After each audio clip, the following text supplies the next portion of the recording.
In Cyprus, vestiges of opulence in an active no man's land. This ill-fated coup sealed the fate of this summer paradise. 2 moldering bastions on America's Gulf Coast with a hopeful tale.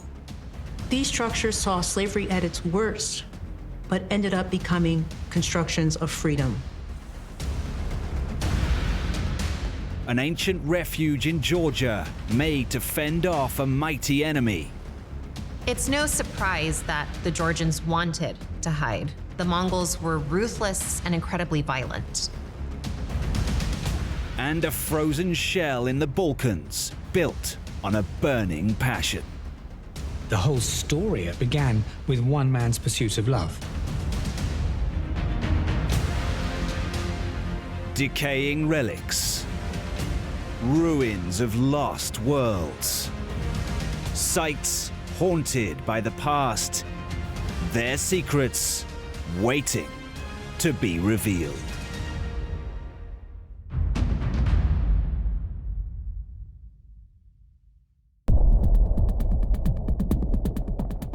In eastern Cyprus is an entire neighborhood closed to the world for decades.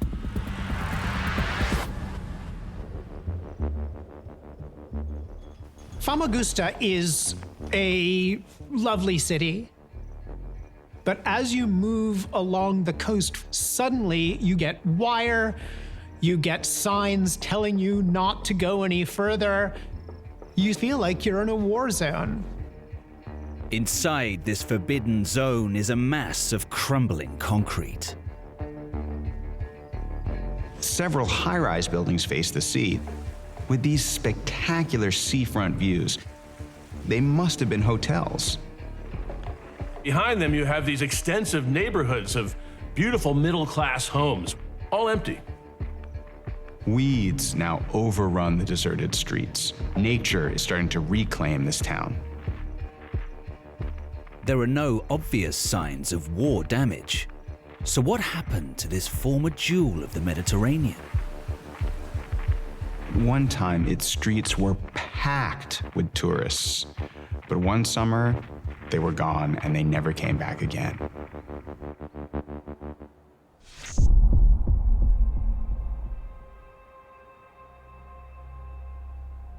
Two checkpoints are still existing, and the surrounding is closed by barbed wire. Without accessing from these checkpoints, you cannot enter. Beyond the barricades lies a warren of deserted streets and derelict buildings. Professor Atta Atun imagined a very different future when he was a young civil engineer in the early 1970s. I had to work in this town, so there are lots of buildings which I designed with my brother, who was an architect. We had an office drawing and calculating the irons and concrete and everything. When I come here, I always look at it with pleasure, with the memories of the past. These are the petrified relics of Varosha, the closed-off southern quarter of Famagusta city. Varosha was just kind of a sleepy backwater, a fishing village. And because of the tourist potential of that stretch of coastline, in the 1960s, it starts getting developed as a beach resort. With its modern investment, with its massive first-rate hotels, it started to look a lot like Miami Beach. This is where all the A-listers went, people like Brigitte Bardot, Richard Burton, Elizabeth Taylor. A shopping district lined with designer boutiques catered to the rich and famous. The luxury goods were all sold in the shops of this town. There were lots of shops, very nice places, which were selling products of the well-known companies. So Varosha became not just a resort. Varosha became the resort. Yet, beneath the glamour here, mistrust had been festering across the island for centuries. Cyprus is in a key strategic location, straddling the eastern and western Mediterranean, so it's seen a series of conquerors and occupiers, including the Romans, the Persians, the Egyptians, and the Muslim kingdoms. In the Middle Ages, Cyprus was a Greek island, but a sizable ethnically Turkish population comes to Cyprus as well. And there is off-again, on-again tension between the Turkish and Greek communities in Cyprus.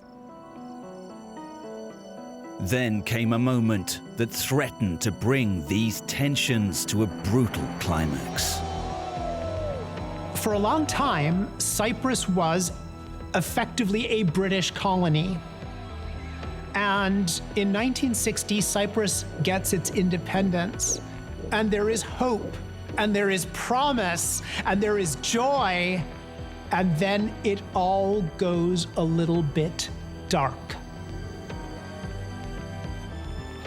A political partnership between the ethnic Greek and Turkish communities was established. But the island's first president, Greek Cypriot Archbishop Makarios, wanted Cyprus unified with Greece. In 1963, he proposed controversial changes in the constitution that would bring an end to the power-sharing arrangements. The Turkish Cypriots naturally opposed unification with Greece. A fuse had been lit, and both sides exploded. This ignited a killing spree in the capital of Nicosia.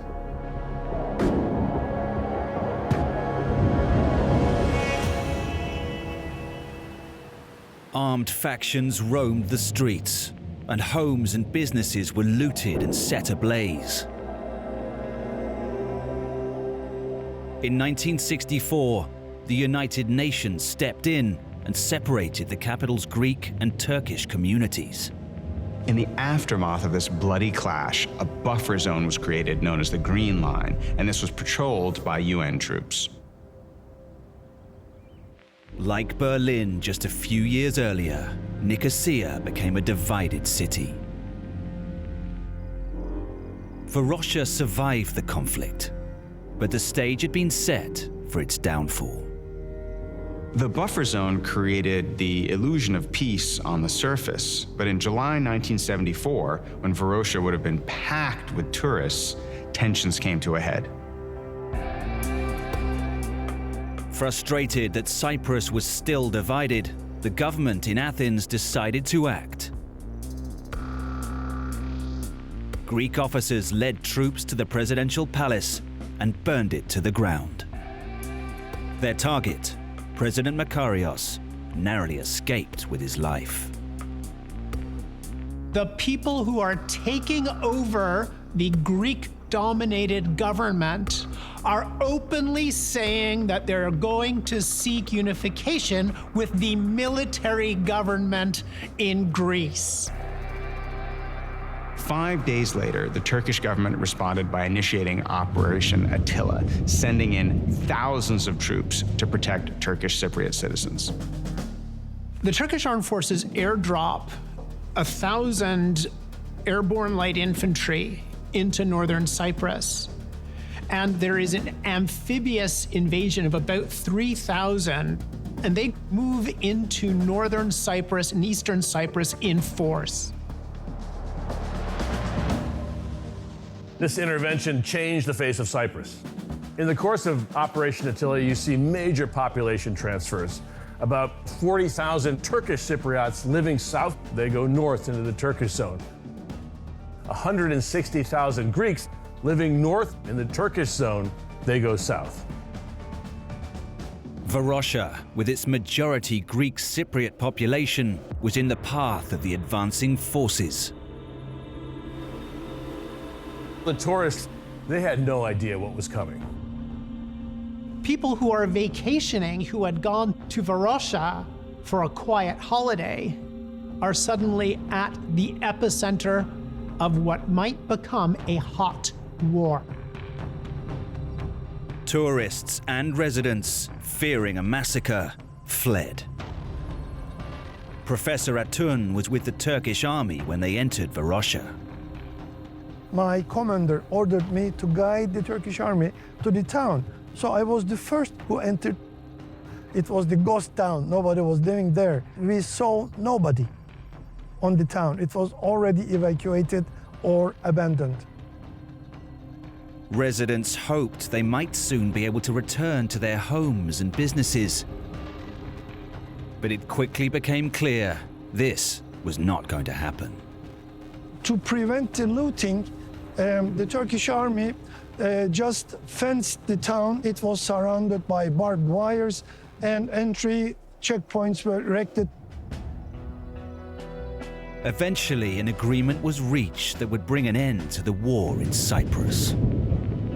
It was a short war lasting less than a month, but its effects are still felt to this day. Varosha was left cut off within the city of Famagusta. The buffer zone was reinforced and expanded across the whole length of the island. And you now have a Turkish Cypriot state with its capital at Famagusta to the north of it. And south of the line, you have Nicosia, which essentially straddles the Green Line, but is the Greek capital. Since the fall of the Berlin Wall, Nicosia now stands as the last divided capital in the world.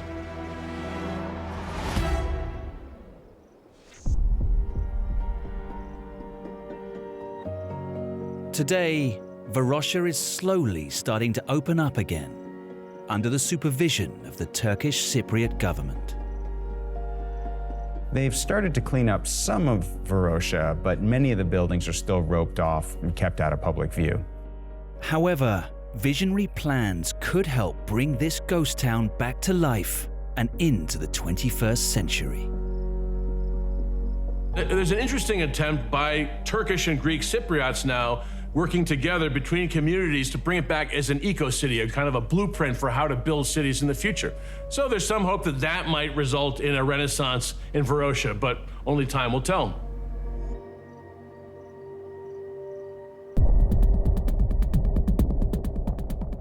On the bayou west of New Orleans, two rotting structures cling to the water's edge.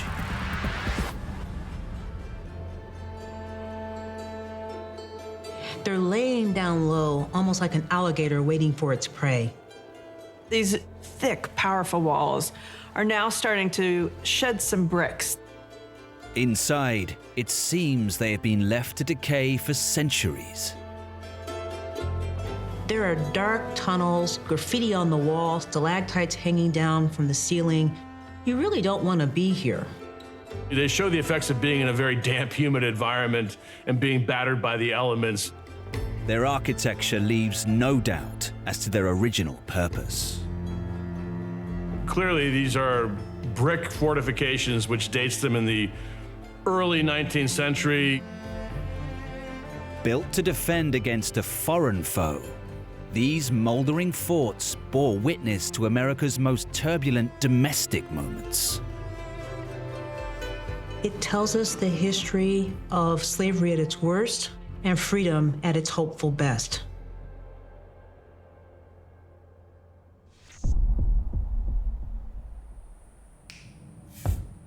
Raymond Berthelot is a local historian who's been coming to these forts for much of his life.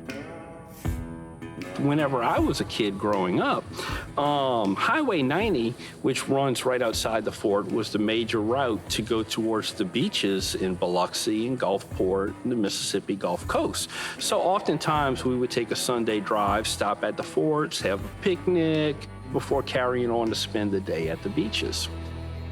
Rarely a destination in themselves today, Forts Pike and Macomb once worked in tandem to control a very different highway. These two coastal forts were meant to protect New Orleans from naval forces entering Lake Pontchartrain from Lake Bourne, two main waterways that connected New Orleans to the Gulf of Mexico. New Orleans' position at the end of the Mississippi River had been lucrative, but it also made it a target.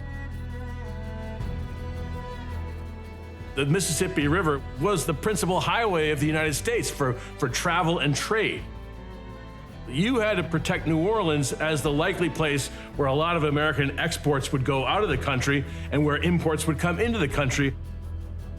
Whoever controls that port controls the future of the United States.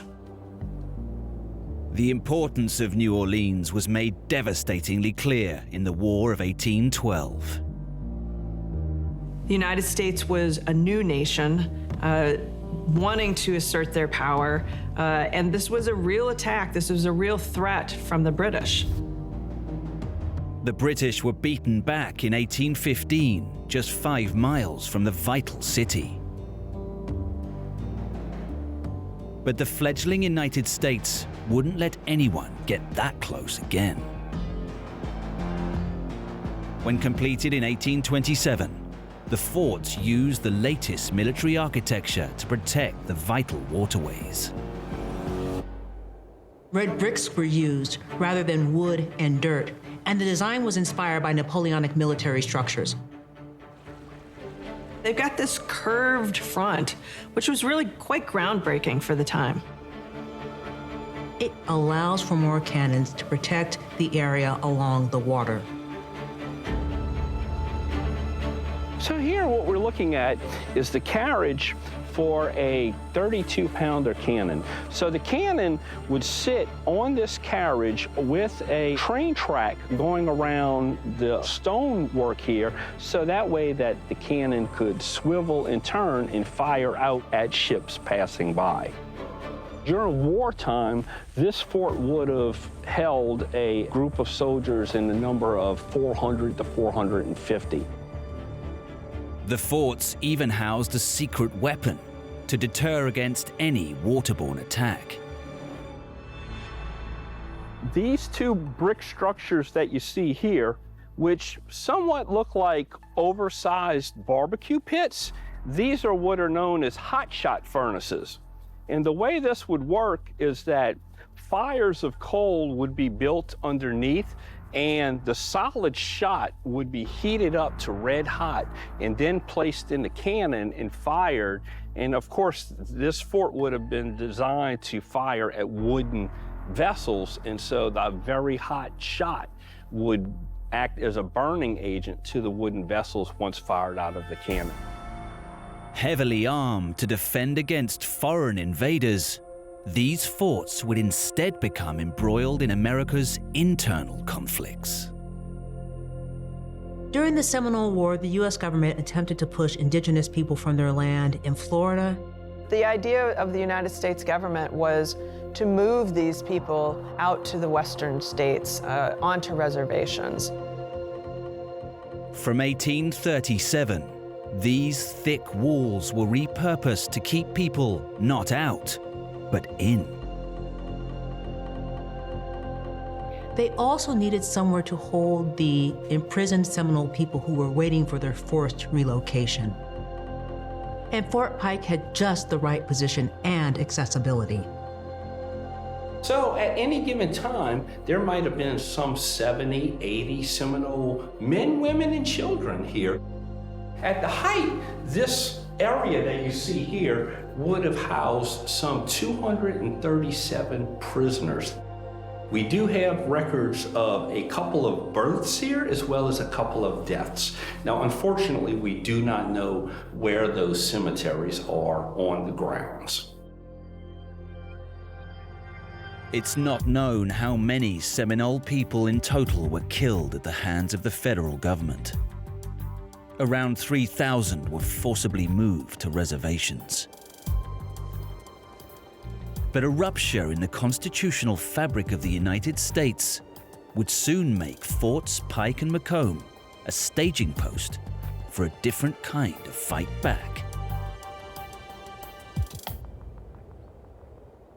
In January 1861, days before Louisiana seceded from the Union, a new force arrived. The fort was manned by several U.S. soldiers and Louisiana militia came and took the site over and declared it as the property of Louisiana. Now, this happened throughout the South, and it was these types of actions that actually sparked Abraham Lincoln to send troops to the South that started the Civil War. Louisiana militia takes over this federal fort, but then they in turn are attacked from the sea by U.S. forces, which actually don't have to bombard the fort. They just show up with a powerful fleet and they say, hey, look, we're gonna unleash hell unless you surrender. New Orleans soon fell, and these forts became a base for a new kind of Union soldier. When the Civil War started, black men who wanted to fight were told that it was a white man's war and they were turned away. But a brutal first year of fighting forced a rethink. The Civil War seemed nowhere near an end, and the Union Army desperately needed soldiers. It was no longer a white man's fight. Formed with a combination of free and formerly enslaved African-American men, many of these new recruits had to learn everything from scratch. Former slaves were not allowed near weapons when they first enlisted in the Union Army. They therefore needed to be trained to use guns so that they would meet the standard of other Union soldiers. These forts, once occupied by the Confederate troops aiming to subjugate them, now became their drill yards.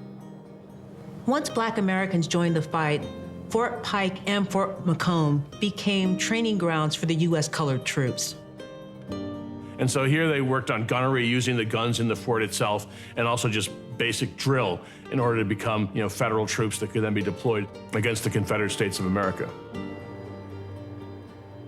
The record of the African-American soldiers trained in these forts was exemplary. The Native Guard units from Louisiana actually participated in the siege of Port Hudson, which was the first time that African-American troops were used in battle by the United States as a unified force. With the development of new military technologies during the Civil War, the forts were rendered obsolete. They were soon abandoned to the elements.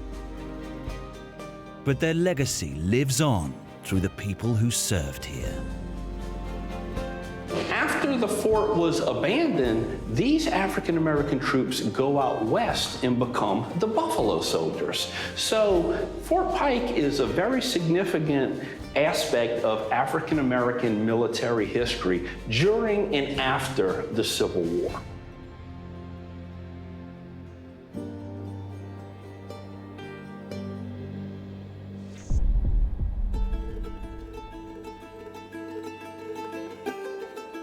These structures saw slavery at its worst, but ended up becoming constructions of freedom.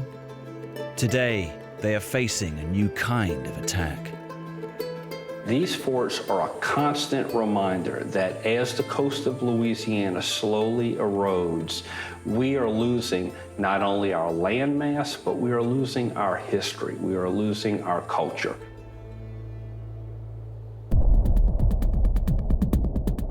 On Croatia's Mount Medvednica, high above the city of Zagreb, are the ruins of a ghastly facility.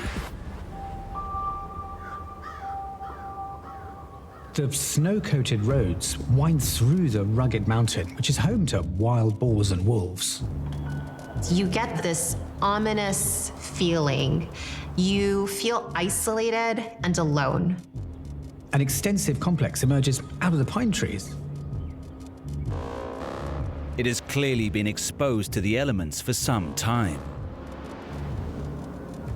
The buildings and the forest have almost blended together. The trees are coming out of the rooftops of this structure. It's totally bare and neglected, with rubble scattered everywhere inside. If Stephen King were here, he would write a scary book about this place. There are very few clues that reveal the original purpose of this facility. Built to alleviate suffering, these walls instead became home to personal and political tragedy. It's the story of love and murder in a monumental national crisis.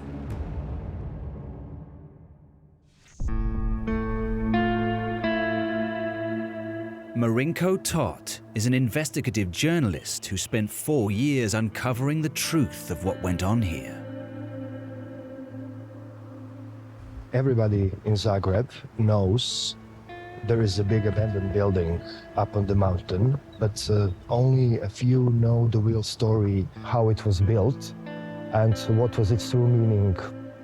If it wasn't for a truly great love story, it may never have been built. This romantic tale began with the man who helped establish the facility. The area in which we are right now was an office of the first principal, Milivoj Dežman. Dežman had a bit of a crush on his childhood sweetheart. Lady Schramm was a star in Croatian theatre. She was one of the most beautiful actresses of her age, and Dr. Dežman fell in love with her. He wrote her love letters. Unfortunately for Dežman, Lady Schramm would go on to marry another man and have children with him. He didn't give up hope that one day he would be with the woman of his dreams. Then Lady Schramm's husband leaves her, and this single mother and her child need to be looked after. Dežman stepped in and invited her into his home. But soon they would be together even more permanently, here at the Brestovac Sanatorium. In the early 20th century, a cure for tuberculosis hadn't been found, and the world was still reliant on sanatoriums to treat patients of tuberculosis. Down in the city, there was a lot of industry, a lot of smoke, a lot of coal facilities around. So the place was erected on the mountain because of the easy access to nature and the fresh air for the patients. This institution is the leading edge of medical science right here in Brestovac. But the pioneering sanatorium may never have been built were it not for a tragic turn of events. Before construction began in 1909, Lady Schramm had been diagnosed with tuberculosis. And Dr. Dežman is there for her. In desperation, he did everything possible to treat his beloved. He really started to lobby and initiate the public discussion. He was involved in the fundraising and all the permits needed to erect this facility as soon as possible.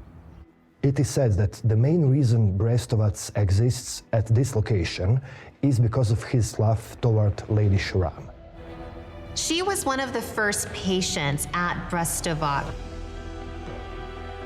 This room where Lady Schramm spent her time is directly above the room of Dr. Dežman. The room was beautiful and she spent a lot of time here. Windows were large, she could see the forest, she could see the city in the valley, she could feel the fresh air, the nature and everything surrounding her. Despite Dežman's love and determination, in 1913 her condition took a turn for the worse. In her final days, Dr. Dežman brought Lady Schramm to his private office, where she died in his arms.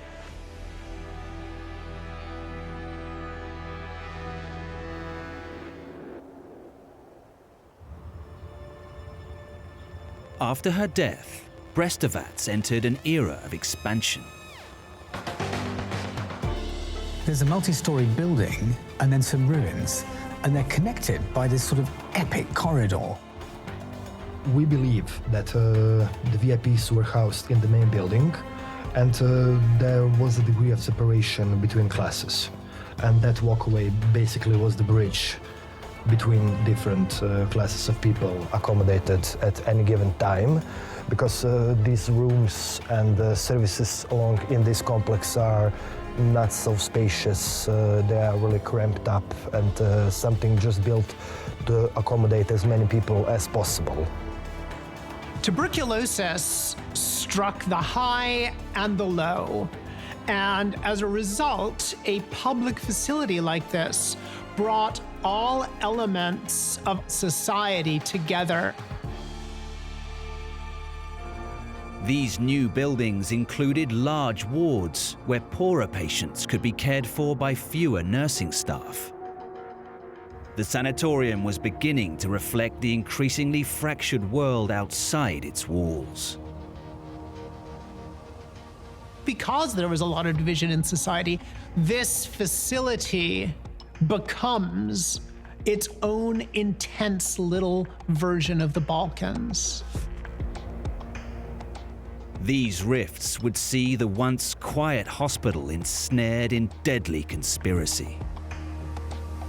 It's hard to believe that such a brutal plot would have been conceived right here. By 1921, the plot was already underway. This was the Brestovac library. There would have been bookshelves, wooden tables, furniture. It was rather popular. One of the patients here who was sitting at the tables and reading was Alija Aljagic. He was a member of the Communist Party.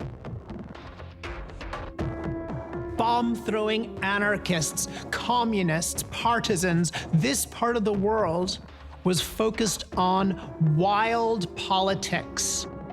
For Aljagic, only the wildest political statement would suffice. Later on, in maximum discretion under the table, in privacy, the library offered, along with his companions, he planned an assassination of the Minister of Interior. He followed the minister to a park. There, he shot and killed him in cold blood.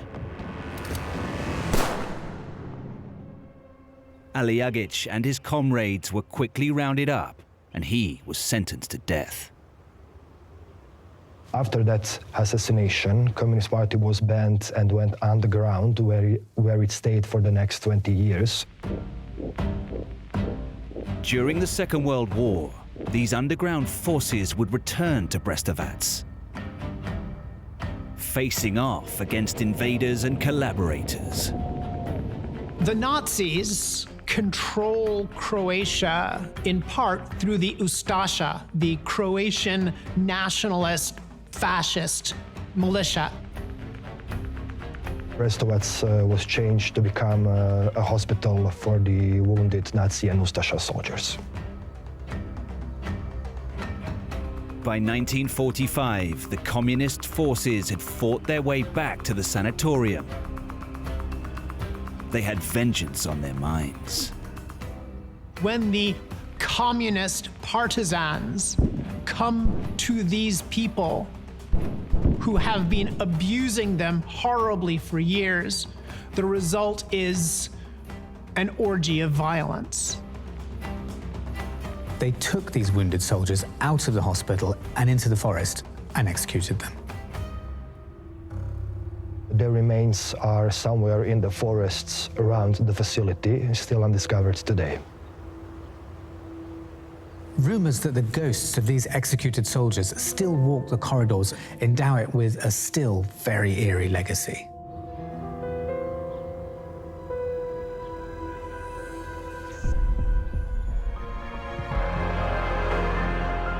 Since its abandonment in 1968, the sanatorium was forgotten and left to decay.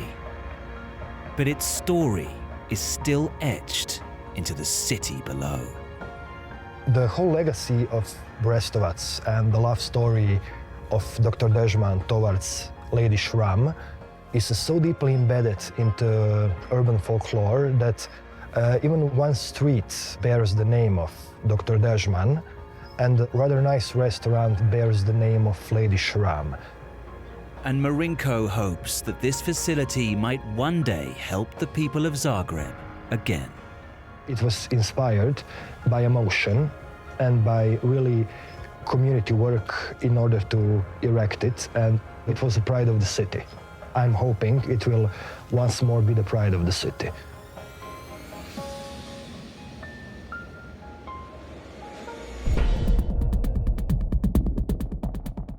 In the country of Georgia is an ancient refuge inside a mountain.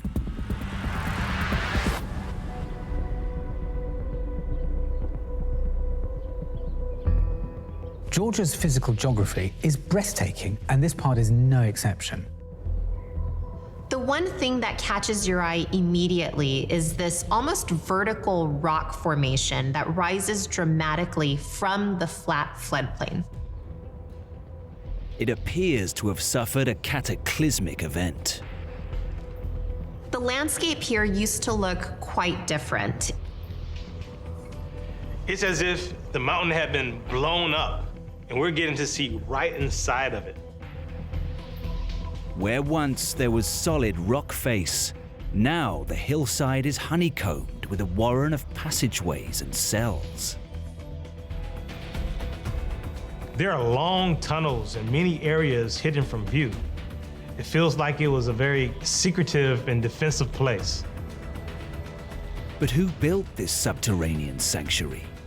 And why did they hide it from the world?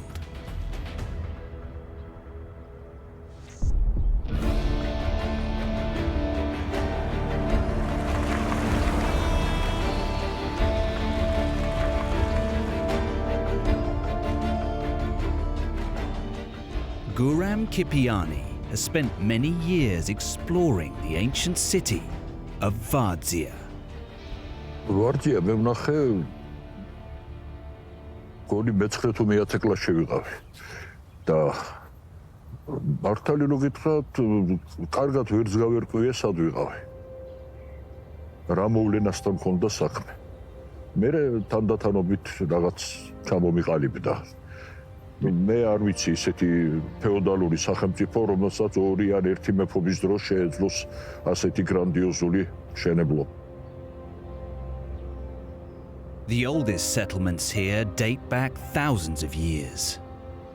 Many generations going back to the Bronze Age have cut and honed the rock that is here.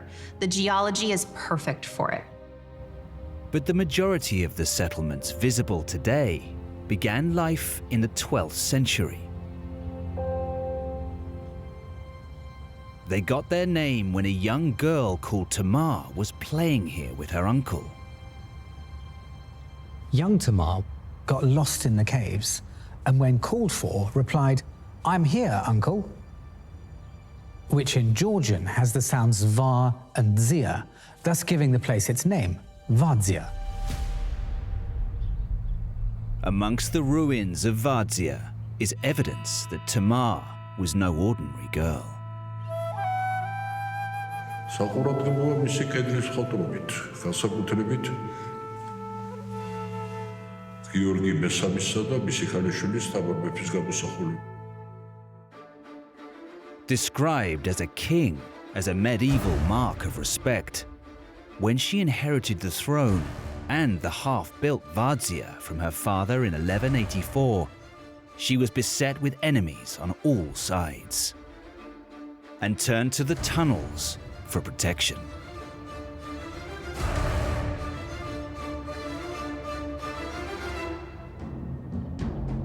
The Mongols were trying to expand their territory westward. This part of Georgia was very much in their sights. It's no surprise the Georgians here wanted to hide. The Mongols were famed for their ruthlessness. Faced with a seemingly imminent invasion, the Queen ordered a rapid expansion of the cave network.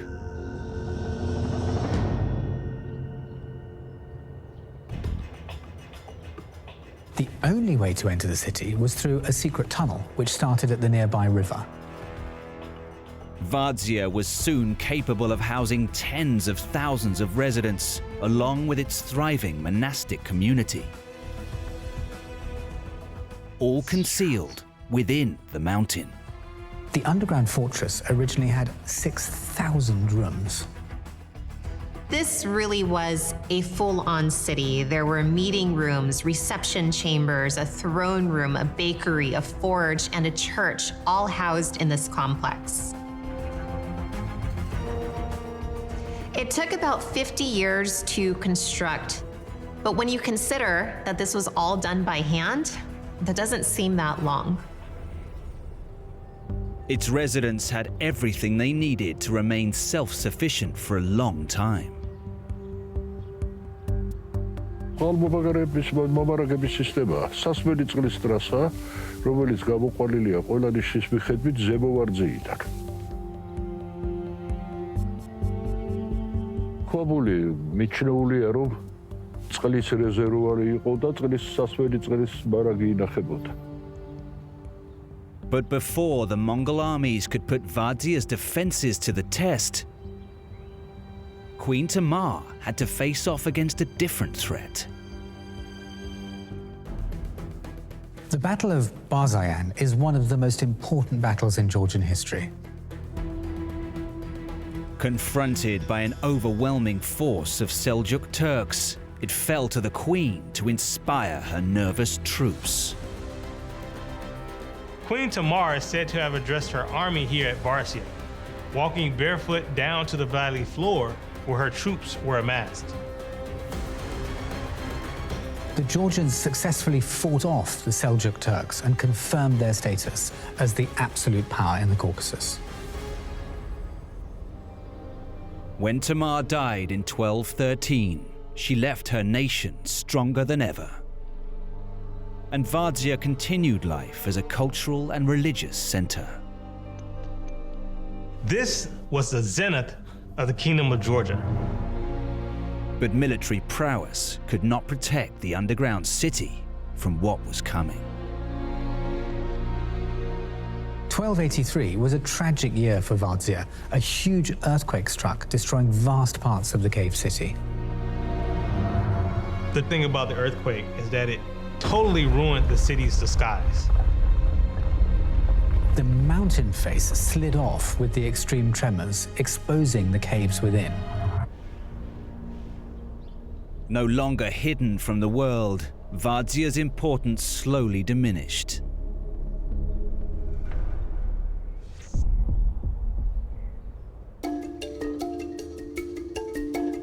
Out of the rubble of the devastated city, one aspect of life returned.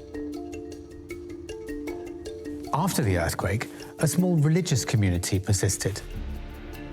They faced attacks and persecution in the now exposed caves. But a small number of their descendants have managed to continue their legacy today.